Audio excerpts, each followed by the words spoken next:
Sherlock Holmes and the Caribbean Pirate, The New Adventures, Episode 7, based on characters created by Sir Arthur Conan Doyle, narrated by Carl Mason. A few days after our excursion to Kew Gardens, which was eclipsed by a rather bizarre murder, Holmes and I were sitting at the breakfast table on Baker Street, discussing our next leisurely activity. "I understand, my dear Watson," Holmes began, "that you're entitled to another attempt at an excursion after our stroll through the Royal Botanic Gardens got slightly out of hand." "Out of hand?" I repeated disparagingly. "No, Holmes. Would our excursion have been at sea instead of on land, then our boat would have crashed straight into the cliffs of criminology." Holmes passed me an almost fatherly smile. "Let's agree on sank to the bottom of the sea," he countered. "But that's in the past. We shall hoist the sails and set off on a new adventure. It's for your well-being, after all. What about a walk through the zoo, for instance?" I hesitated before agreeing. "I don't know," I answered slowly. "You have a gift for finding dead bodies, perhaps even in guinea pig enclosures." Before Holmes could justify why the zoo would be a good idea, there was a knock at the door, and our housekeeper, Mrs. Hudson, entered the room. "Pardon the interruption, gentlemen," she said, "but a certain Mr. Blackbeard would like to speak to you." "Blackbeard?" I asked, amused. "Is this fellow a pirate?" Mrs. Hudson coughed. "I believe," she answered hesitantly, glancing over her shoulder, "I believe that may be accurate." Holmes looked up, his eyes sparkling with excitement. "A pirate?" he repeated. "Please let him in at once." As Mrs. Hudson was making her way to the ground floor, I passed Holmes a firm, questioning glance, to which he simply said, "I've always wanted to meet a real pirate, haven't you?" I shook my head emphatically and stated, "Holmes, it may disappoint you to hear that there are no more pirates." Mrs. Hudson appeared in the doorway with our guest, an elderly man with a greying beard and an eye patch surrounded by scars. He tipped his old-fashioned feathered tricorn, exposing a red bandana, then bowed and limped towards us as if he had a peg leg in his left boot. Apparently, this was a pirate after all. Holmes tossed me a triumphant glance and offered our guest a seat, while Mrs. Hudson was shutting the door behind her, discreetly as ever. "Mr. Holmes, Dr. Watson," the pirate began, "thank you for seeing me. I am here to request your services." The words, "for a sea raid," regretfully slipped my lips. Holmes glared at me punishingly, but the pirate burst out in laughter. "Don't worry, young lad," he assured. "Those days are long gone. Please excuse my appearance as I am operating incognito. My name isn't actually Blackbeard, it's Morgan Montgomery." As he was speaking, he took off his eye patch to reveal a second, entirely unharmed eye. While Holmes appeared a trifle disappointed, I, on the other hand, felt vindicated and asked somewhat conceitedly, "So, you're not actually a pirate after all?" Our guest again broke out in laughter.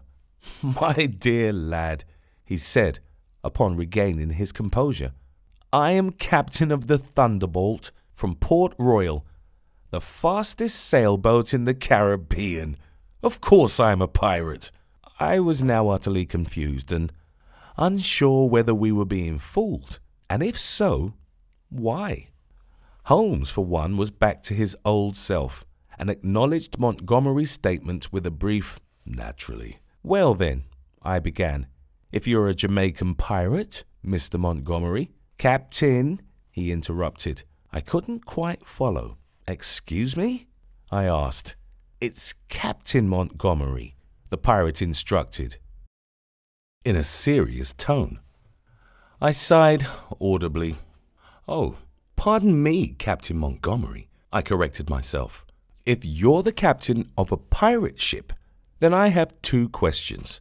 Firstly, didn't the golden age of piracy end over 150 years ago? And secondly, according to my knowledge, Port Royal had sunken into the ocean in the year 1692, following an earthquake and tidal wave, which is why Kingston Harbour was erected in its stead. Don't tell me you're also a time traveller." I made Montgomery laugh a third time. Then he suddenly turned serious.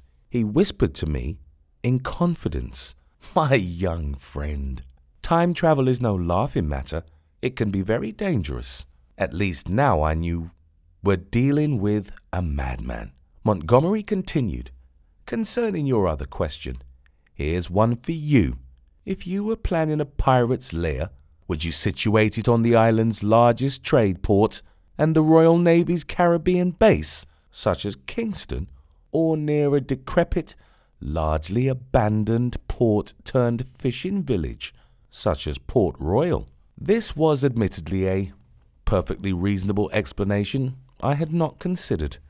Still, I did not want to let this likely charlatan off the hook so easily.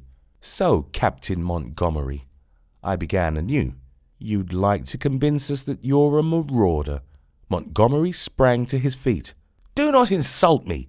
he cried as he reached for his sabre, which, luckily, he did not have on him. "I am no marauder! What nerve!" Holmes felt the need to intervene. "Let's keep calm," he said. "Dr. Watson surely didn't intend to insult you. Perhaps you would like to explain what precisely it is you do and what you don't." The captain hesitated for a moment, then sat back down, pulled a flask out of his jacket pocket, and took a generous sip. "Cuban rum from Havana," he explained, and offered us the flask. "Would you like to try? It's exquisite stuff."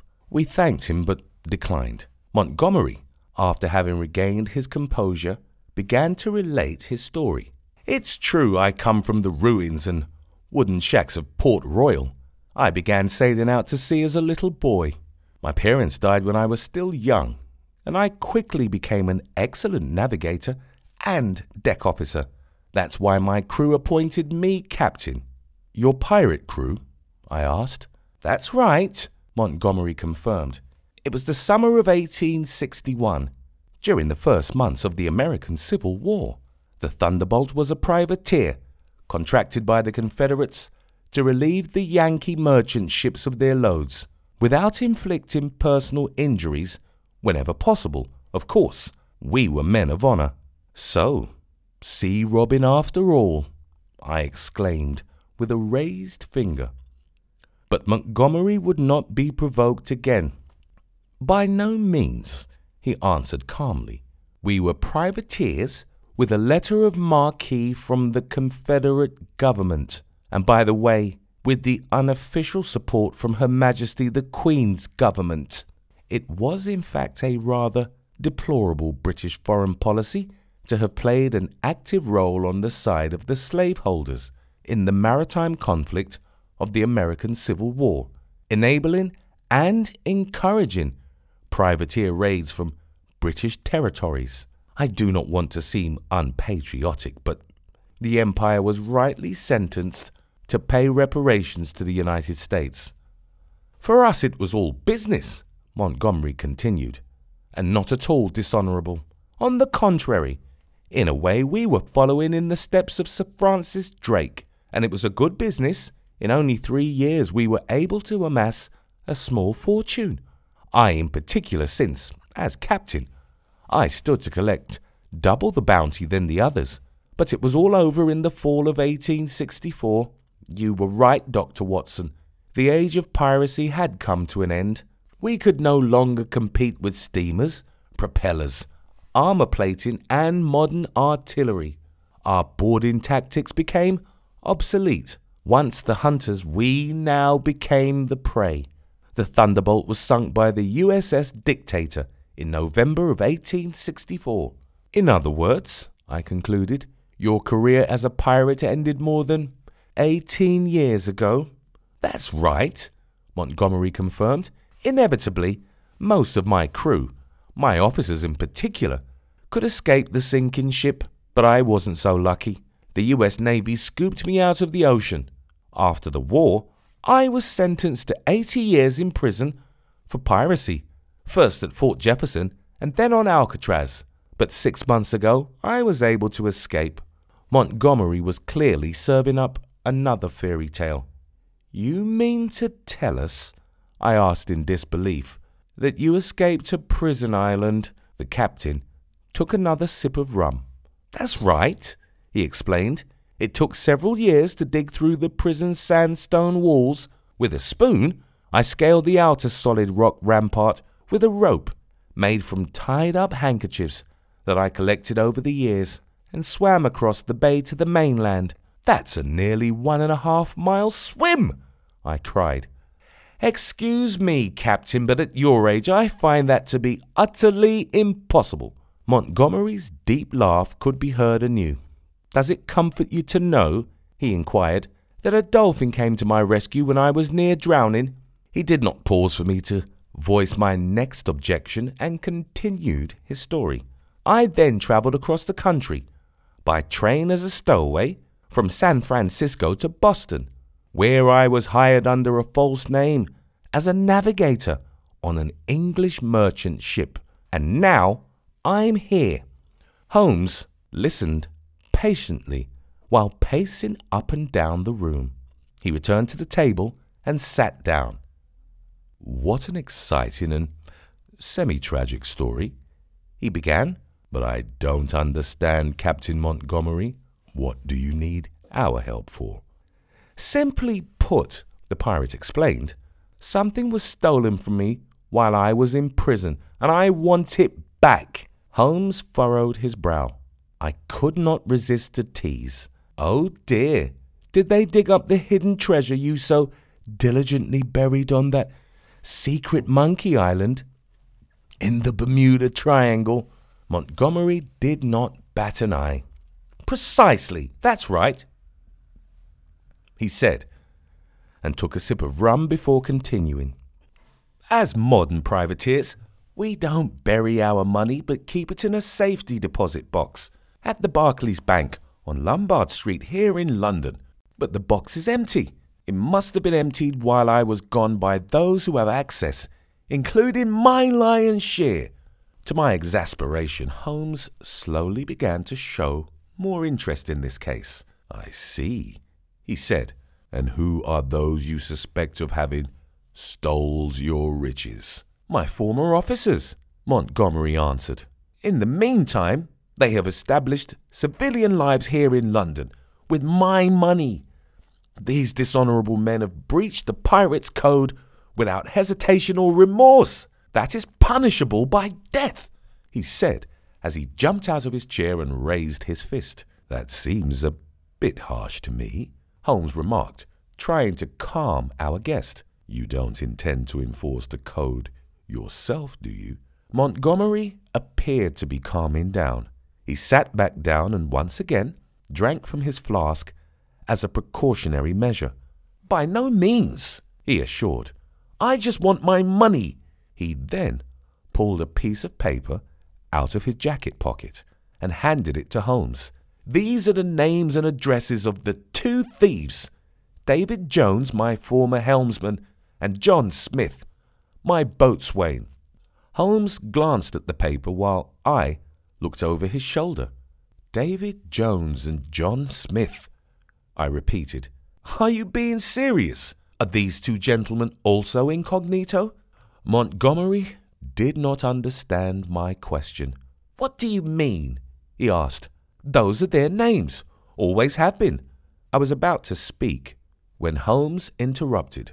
Very well, we have their addresses. But, Captain, I'm still not sure how we can help you. You must understand, Montgomery explained. I can't go to Scotland Yard with this, of course. I could pay Jones and Smith a visit myself, but I think that the two would be more likely to return my treasure if a famous detective such as Sherlock Holmes asked them to. You want us to be your messenger boys, I protested. Holmes gestured me to show restraint. My dear Watson, he said, although this presents as an unconventional request, the case as a whole has the potential to become a rather diverting challenge, given the appropriate compensation, of course. Montgomery nodded. Goes without saying, he confirmed. Naturally, I can only provide payment upon successful completion of the job.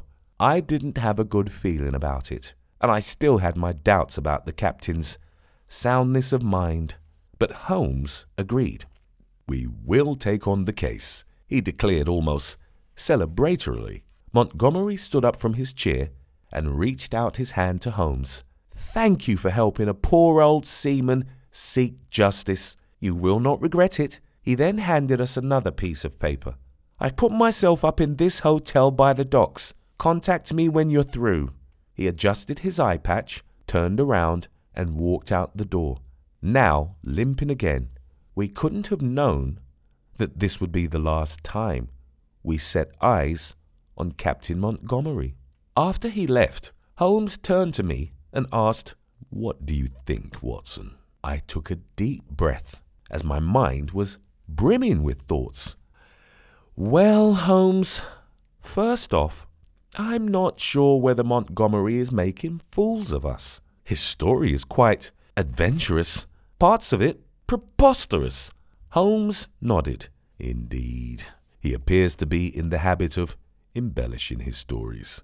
But perhaps he's just spinning yarns. I believe, however, that there is some truth to his tales, and I reckon we should look into it. Still, I countered, if Montgomery's accounts are based in reality, and especially then, we must question the legitimacy of his demands. His alleged fortune stems from piracy, after all. I believed this to be a valid point, but Holmes once again surprised me. Don't be so pedantic, Watson, he replied. Montgomery was a state-sponsored privateer. The financial loss to the shipping lines were covered by insurance policies. The empire itself paid the United States reparation payments. And the southern states did not get away scot-free either. And let's not forget that Captain Montgomery was imprisoned for nearly 18 years. That should be penalty enough, don't you think? But he was convicted to 80 years, I added. Quite right, Holmes said dispassionately. But that only proves two things. Firstly, that the American criminal justice system imposes ridiculously harsh penalties that are difficult to take seriously. And secondly, that this is a case of victor's justice, regardless of one's personal sympathies in the Civil War. If the Confederates would have won, they wouldn't have imprisoned Montgomery, but pinned a medal on him. No one stands to profit from sentencing Montgomery to poverty in his twilight years. Besides, Mr. Smith and Mr. Jones have clearly broken the law. I instinctively furrowed my brow. What law? I wanted to know. The Pirates' Code. Holmes stated as if it would be a matter of fact. Don't take this the wrong way, Holmes, I argued, but I doubt that this code holds any legal validity in the United Kingdom of Great Britain and Ireland. Holmes smiled impishly. No, it doesn't, he replied. But we're talking about a conflict between fellow pirates, former shipmates, who swore on the code, irrespective of any sovereign rights, laws, and jurisdictions. We must thus be faithful to our client and his legal framework. It was clearly my time to capitulate. Holmes had firmly decided to take the matter into his own hands. All right, Holmes, I sighed. What shall we do now? Holmes did not have to think long, for he had already planned our first steps. We will first investigate the two gentlemen named by the captain. Where do they come from? What are their backgrounds? What are their careers? We must gauge whom we are dealing with before confronting them with Montgomery's story. With the help of our discreet sources in the police and administration, we soon found out more about David Jones and John Smith, and were somewhat astounded by what we learned. Mr. Smith was an elected member of the British Parliament, a position he has held since 1874. A party man and backbencher of the Tories, Smith represented the dubious constituency of Dunwich. The general consensus was that he had bought his seat. Mr. Jones was a successful neurologist and department head at the Bethlem Royal Hospital in Southwark, a psychiatric clinic with a questionable history, but there were no official records pertaining to the locations or activities of the two men before 1870. The research results solidified Holmes's determination. "Very interesting, my dear Watson," he muttered. "A member of the House of Commons and a colleague of yours." "I beg your pardon," I protested. "You've clearly never visited one of these institutions. Our psychiatric clinics are sinister relics of the Dark Ages. I've seen similar clinics in Paris, Zurich, Leipzig, and Vienna that treat patients conscientiously and progressively.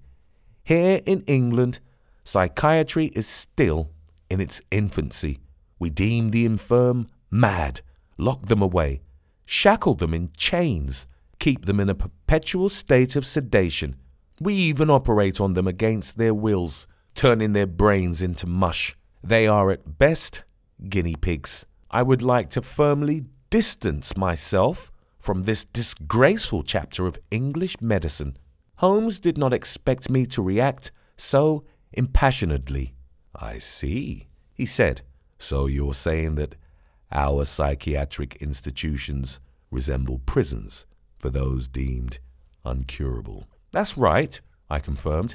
"If Mr. Jones practices in a madhouse of this sort, then I must seriously question his medical integrity. It is unfortunate that our society still considers these recognized practices." Holmes paced up and down the room. "That makes sense," he finally said. "Using their fortunes, Jones and Smith left their lives as pirates to establish new ones here in England, presumably with the help of fake documents and bribes to get ahead in their careers and enter into London's upper crust, gaining access to the aristocracy, the educated elite, and political leaders. I must say, these gentlemen have done rather well for themselves." "Presuming," I objected, "Montgomery is telling the truth." "I have little doubt about that," Holmes explained, "and one thing is for certain.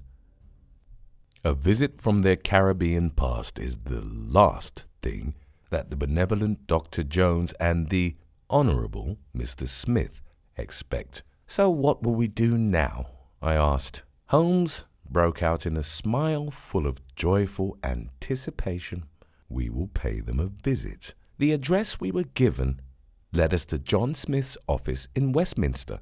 It was located on the first floor of a stately building in sight of the Palace of Westminster, the seat of the British Parliament, a posh and not exactly cheap location. We knocked, and to our surprise, Mr. Smith himself opened the door to his office. He seemed mildly surprised to see us. "What can I do for you, gentlemen?" he asked in a less than friendly tone. "Good day," I began. "My name is John Watson, and this is Mr. Sherlock." "I know who you are," Smith interrupted promptly. "I read the newspapers regularly, after all. I'm also quite certain that the two of you don't reside in my electoral district. You must therefore be here on official business, and concerning these I can assure you I have nothing to do with it and have an airtight alibi." While I did not yet know what to make of Smith's performance, Holmes seemed a trifle amused by his preemptive explanation. "Wonderful, Mr. Smith," Holmes replied. "It's always good when one knows to defend oneself from any accusation. Only, we have not accused you of any wrongdoing. Not yet, Smith snapped back. Holmes remained calm and polite. In fact, we just want to confirm or disprove the veracity of an alleged incident. He explained. Would you be so kind as to assist us in this? May we enter? No, Smith replied brusquely. I was just about to make my way to Parliament. Now, if you would please excuse me. He grabbed his coat and hat from a coat rack next to his door, stepped outside and locked his office. The three of us now stood in the hallway. We certainly don't want to keep you, Holmes reassured. Would you permit us to accompany you a short distance? Smith put on his coat and made his way towards the exit. You're of course free to go wherever you like, he said as he was walking down the stairs, and I am privileged to only engage in conversations that interest me. Naturally, Holmes said as we followed the parliamentarian. When we got outside, Smith put on his top hat, stopped, and turned to face us. Gentlemen, I am, as you can imagine, a very busy man, so ask your questions if you must. But make it quick. What is this about anyway? As requested, Holmes got straight to the point. The incident in question occurred several years ago. Are you familiar with a certain Mr. Montgomery? Smith stopped to ponder demonstratively. Montgomery, he repeated. I'm sorry, that name does not recall anything. Who is he? According to him, Holmes explained, Mr. Montgomery is a former colleague of yours from a joint venture during the early 60s. Smith again struck a thinking pose, and again to no avail. I don't know what you're talking about. I spent those years in New England, chiefly at Harvard University in Massachusetts. What kind of venture is this Mr. Montgomery fantasizing about? Piracy, I explained concisely. Smith began to laugh out loud. Piracy? He repeated. What splendid humour, Dr. Watson. Holmes put an abrupt end to the parliamentarian's cheer. That was not meant as a joke, Mr. Smith. According to Captain Montgomery, you were his boatswain on the Thunderbolt, a Confederate privateer during the Civil War. And after this venture, I added, you robbed him of his share, at least according to Montgomery, and he would like it back. Smith had heard enough. His face turned sour as he spoke. Gentlemen, this is an egregious accusation, malicious slander, and I find it scandalous, Mr. Holmes, that you wish to risk your good reputation on this nonsense. Don't forget, I'm a powerful man. A detective's career can end at a moment's notice. I was now convinced that Smith had something to hide, for one does not utter such threats without reason. The same goes for a politician's career, Holmes countered, especially if it's built on lies and crimes. Even parliamentary immunity can't save you when the house of cards comes crashing down. Smith's grin was so sly it could have come from a pirate. Gentlemen, he said, it appears to me we have nothing more to say to each other. The truth is that I don't know this Morgan Montgomery, so I couldn't have stolen from him. But he is entitled to bring this matter to court if he so chooses. That's all I can tell you. Good day, gentlemen. And he walked away hastily. Holmes and I took a coach to Southwark to visit David Jones at the mental hospital. On the ride, we both agreed that there was little doubt that the honourable parliamentarian Smith had some dirt on his hands.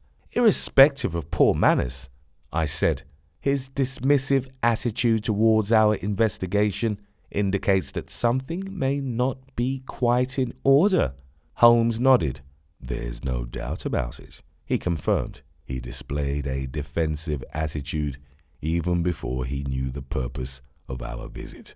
I presume the theft of Mr. Montgomery's share is not the only offence Smith has been party to, but we must put that aside for now. And I'm sure He added that an inquiry at Harvard University would result in no records of him ever having attended.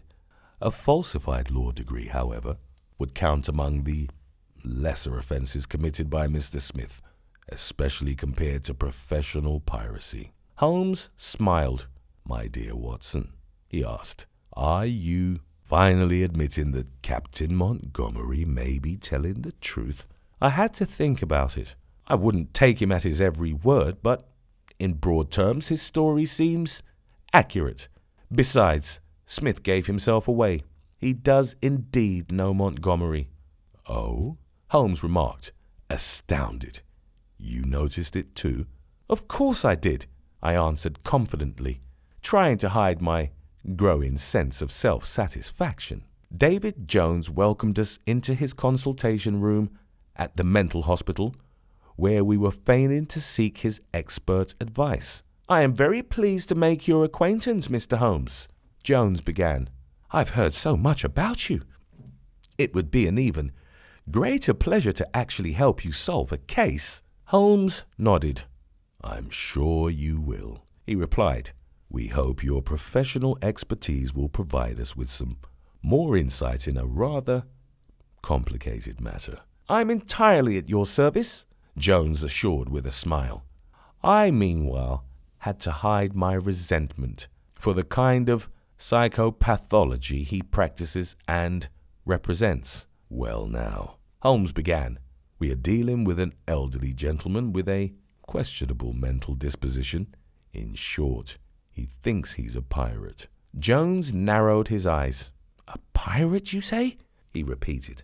"That's novel. We house an Admiral Nelson, a Captain Cook, and 2 Christopher Columbuses, but neither buccaneers nor corsairs. Does the man claim to be any specific pirate or historical personage? Perhaps Bartholomew Roberts or Edward Teach?" "I don't believe so," Holmes replied. "Or a fictional literary character.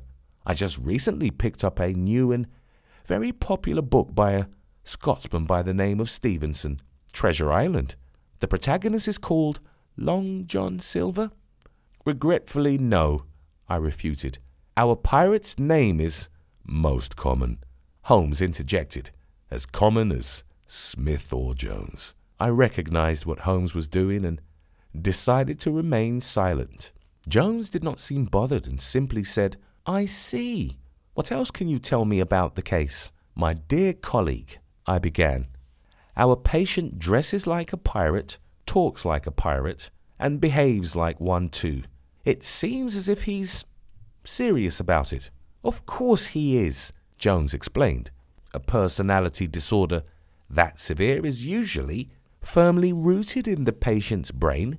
Any grasp on reality is lost, usually permanently, and the inner delusion conflicts with the patient's surrounding reality, which is why we often observe violent behavior.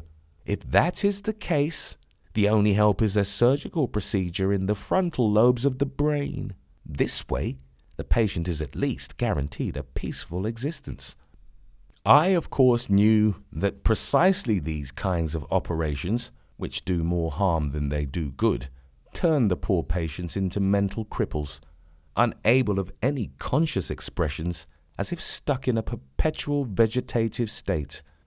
This sort of therapy was considered state-of-the-art by our nerve doctors. "He has not displayed any violent behavior so far," I determined confidently. "I presume," Jones continued, "that your patient told you a watertight story to underpin his delusion." "Indeed," Holmes explained, "a quite adventurous tale about privateering in the Gulf of Mexico and the east coast of the United States. According to our pirate, his ship sunk during a naval battle with a superior ironclad, and he was imprisoned for a couple of years before managing to escape to England, from where he now seeks revenge on his former shipmates." I carefully observed Jones's reaction, but could not discern one. "He seeks revenge?" he asked. "Quite right," Holmes confirmed with a smile. "But the story isn't over. It gets better. Our pirate claims to have been robbed of a treasure by his helmsman and boatswain, and naturally he wants it back. Jones finally showed some hesitation. "Your pirate?" he asked. "Was he the captain of the ship?" Yes, Holmes responded. "In his delusion, naturally." "And in his delusion?" Jones stuttered. "Did the ship have a name?" Holmes pretended to think about it. "I don't remember it clearly. I think it was something to do with lightning or thunder." "Thunderbolt," I injected. "Ah, yes. Thank you, Watson," said Holmes. "Thunderbolt. Very good. That's the name. A bizarre story, isn't it, Dr. Jones?" Jones stood frozen behind his desk, showing no emotions. "Dr. Jones?" Holmes repeated. He finally unfroze. "I had to think for a moment," he explained. "I do not wish to come up with a hasty diagnosis for your case." Holmes nodded. "Of course not," he said, feigning faith in Jones. Jones walked towards us from behind his desk and took off his glasses in a gesture of frankness. "If you ask me, gentlemen," he began, "it would be best to commit the pirate captain into a closed institution such as this one, for his own safety and the safety of all. Someone with an identity disorder and a violence-prone personality will lose control sooner or later and strike. People could get hurt." "I see," said Holmes. "We will take that into consideration." "Ultimately," Jones explained as he turned to me, "his physician will have to make the decision. You have helped us a lot, Dr. Jones." I thanked him sincerely. "We will be in touch again." We left the building, crossed the street, stepped into a coach, and waited.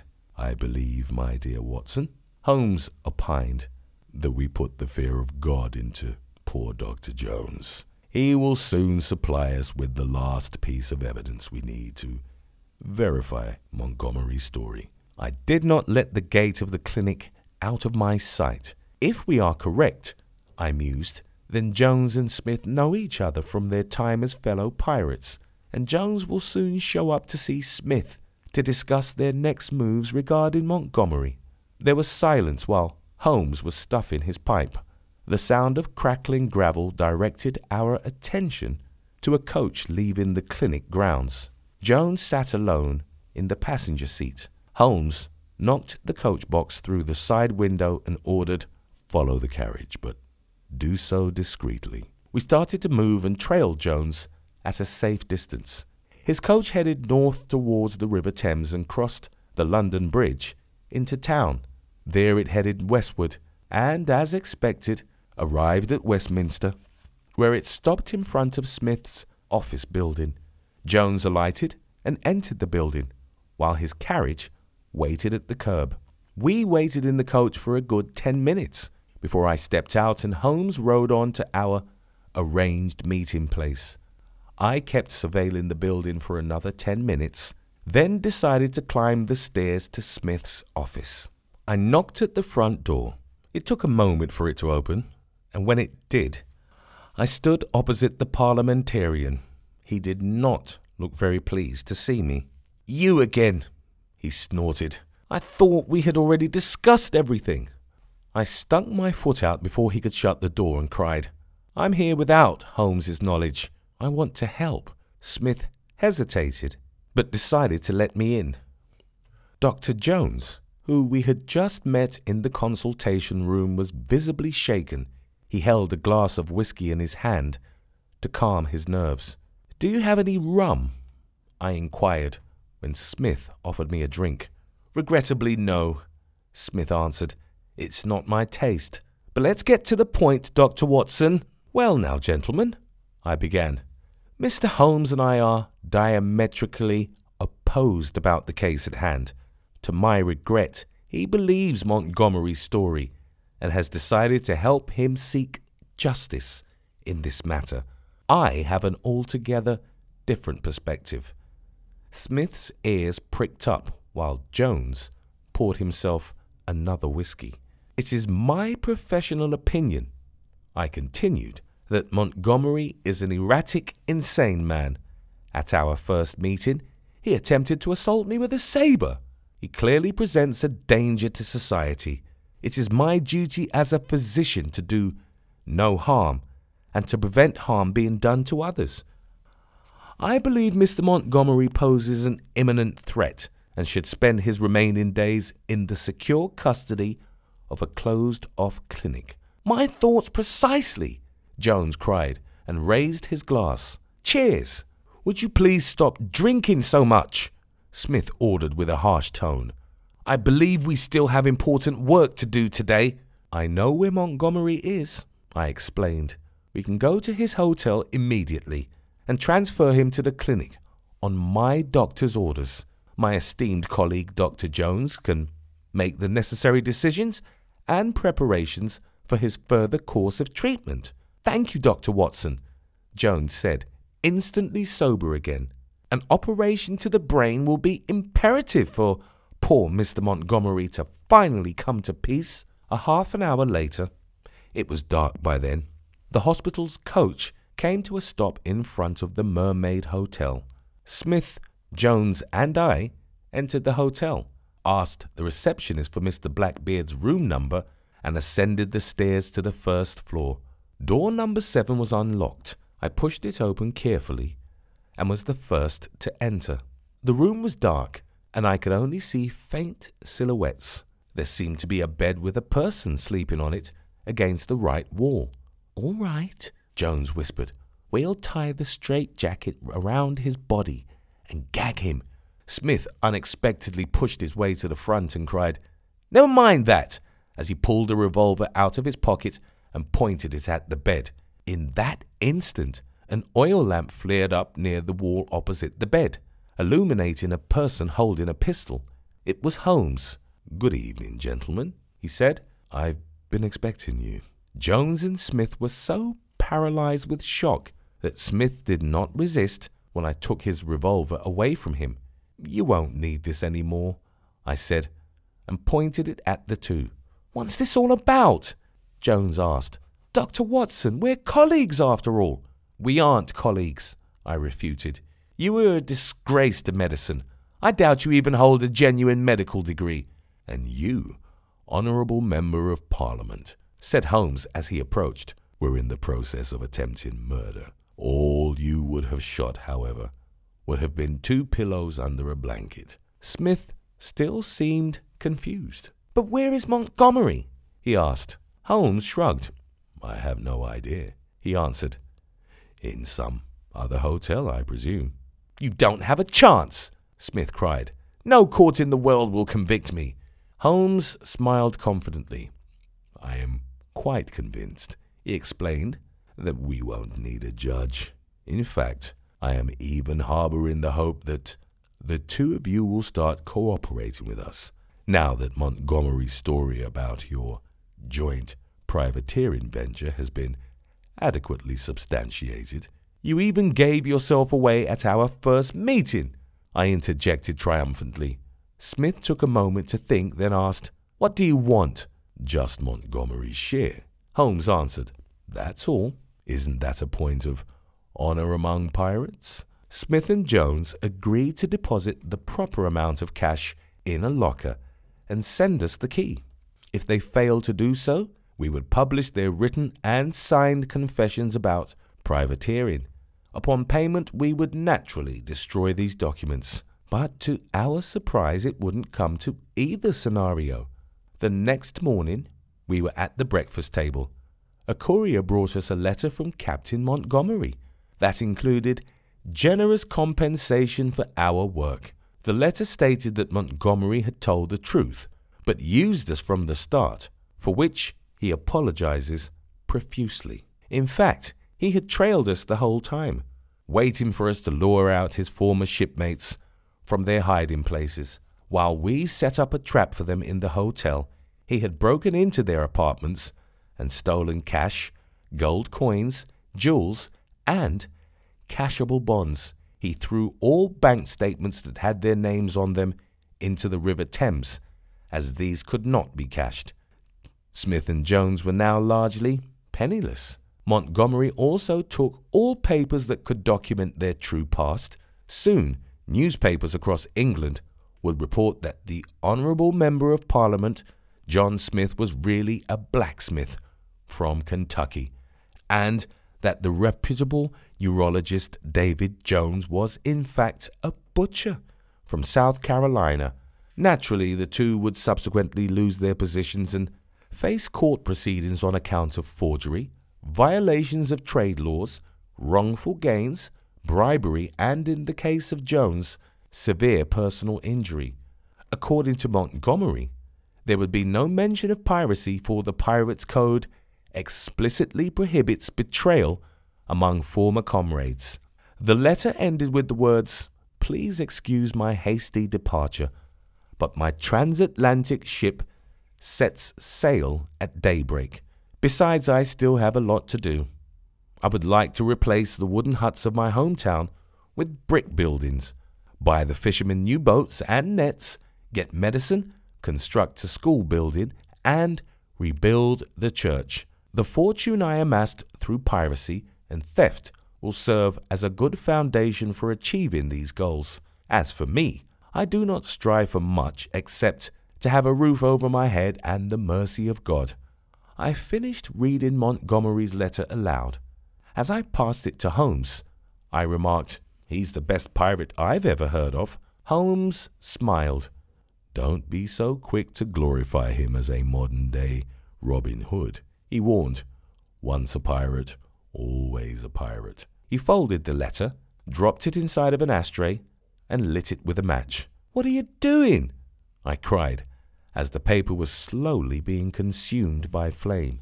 "In the next 4 hours," Holmes explained, "the police will knock at our door and ask about the whereabouts of a certain Caribbean pirate." "And what shall we tell them?" I asked. "The truth," Holmes answered, "that there are no more pirates in the Caribbean."